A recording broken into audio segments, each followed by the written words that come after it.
short cinematic scene in the game.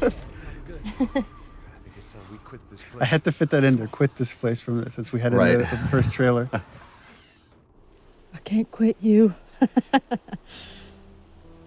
remember when we first, the very, very beginning of this, when we like did the first table read through this and everything, and we talked about, I asked if there was going to be a moment of just a light shining through in this darkness, and you talked about this scene, and at that point it was just really kind of just real easy brushstrokes of what it was going to be, and it really came into fruition and became this Well, all the characters here have their guard down. It's kind of unique because usually somebody's lying or somebody's hiding something. Right. And here's like everybody has their guard down.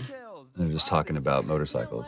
You two deserve a little privacy. And you were really giving too on this. We spent a lot of time on this, and there was this one scene where you just kind of let me ramble about you know, to where we really feel like we're coming midway into a conversation.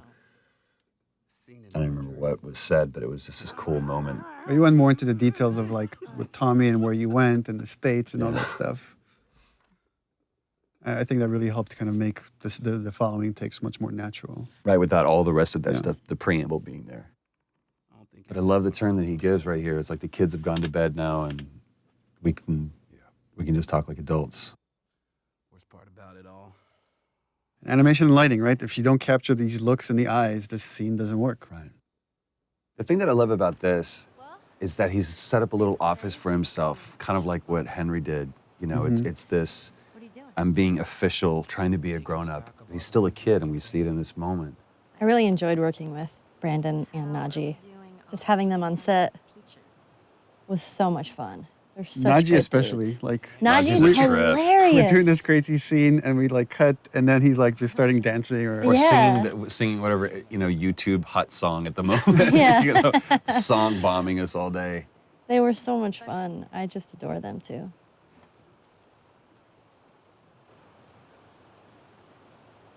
Is everything all right? You got an opportunity to put so much of you into Ellie. That's just because I can't write, so I just listen to Ashley talk and it was like, oh, that's a good line. Have a good night. That's giving me way too much credit. How is it that you're never scared? It's Who like says that I'm not? putting up the defense, making joke of it as Ellie does. Yeah. And then seeing when she needs to, because that's the only way she's going to cheer him up. She's going to open up to him. And also, she kind of throws out that bone, like, you know, scorpions are pretty creepy. That's not what I want to talk about. Being by myself. Which again, all this stuff she's saying here plays into what happens later when she finds out Joel's trying to give her up. He's giving her away to Tommy. Yeah. Those things out there. What if the And it's people kind of the who same think thing we're seeing with Tess, What if they're trapped to in where one she body was, control their body? again, she knows what's going on, he knows what's going on, but it's looking externally for some kind of either comfort or hope or answer or something.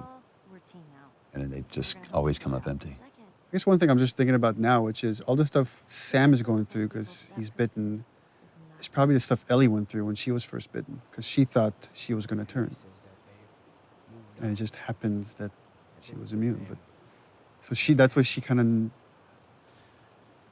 Do you think that's true? all these realizations she's had. I go back and forth. I mean, I'd like to believe it. That's a powerful thing for essentially. It's kind of Kid sad to because say. that's not what Sam wants to hear. He Right. wants to Yeah. hear that it's all going to be all right. Right. But she doesn't realize that's what No, he death is terrible. It's a horrible, painful process, and you're all alone. You know. I almost forgot. There. If he doesn't know about it, he can't take it away. All right. This did make me sad because, I'll see you tomorrow. you know, he spent that whole night alone. Mm-hmm. Like, Oh You know? yeah. Henry didn't go back in there. I let him sleep in, just like. Yeah, let Oh. him sleep in. Oh.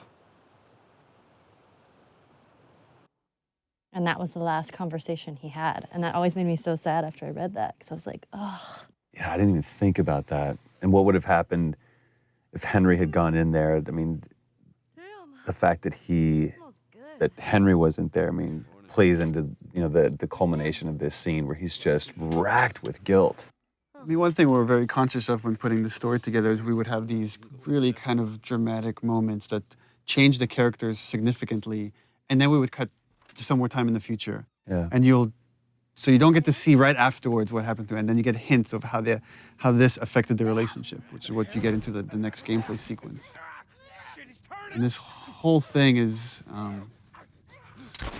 it's a huge change in Joel here, because now he sees, this is what's going to happen to me. The same thing that's happening to Henry right now is what would happen to me if I'm going to keep going and let Ellie get hurt. Yeah. And it's like, he's going to, after this moment, he makes the choice, like, I need to give her to Tommy. Oh my god. Same. Oh no. I have no idea what that would do to a person to actually see that, to have to do that. Yeah, I remember talking with Brandon about this when he's saying it's all your fault. He's not talking to Joel, he's talking to himself. Yeah. Okay, easy. Yeah, the thing that's cool with this piece, Gustavo's music, is that you're carrying that weight. You're carrying the weight of that emotion of everything just happened onto the next scene, which even though they might not be thinking about Henry and Sam right this moment, but it's just that feeling is lingering going forward.